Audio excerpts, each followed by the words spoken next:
হংকংয়ের বিপক্ষে ম্যাচ দিয়ে এবারে টি-20 ফরম্যাটের এশিয়া কাপ মিশন শুরু করতে যাচ্ছে বাংলাদেশ।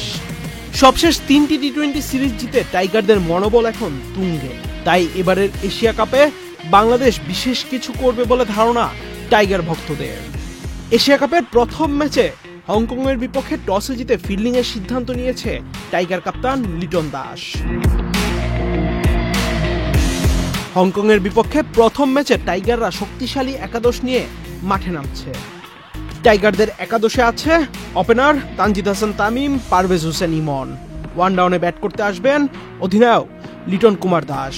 এলএমই সার্টিফাইড বিশ্বসেরা কপারে তৈরি ওয়ালটন কেবলস, যা আপনার স্থাপনাকে রাখবে সব সময় নিরাপদ। এরপর নামবেন তাওহিদ হৃদয়, শামীম হোসেন পাটোয়ারি, জাকের আলী।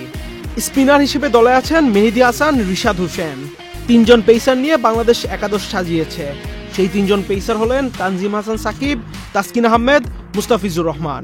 অন্যদিকে আফগানিস্তানের বিপক্ষে হংকং যে একাদশ নিয়ে মাঠে নেমেছিল সেই একাদশই আজকের ম্যাচে খেলবে। আহমেদ শাফি, চ্যানেল আই।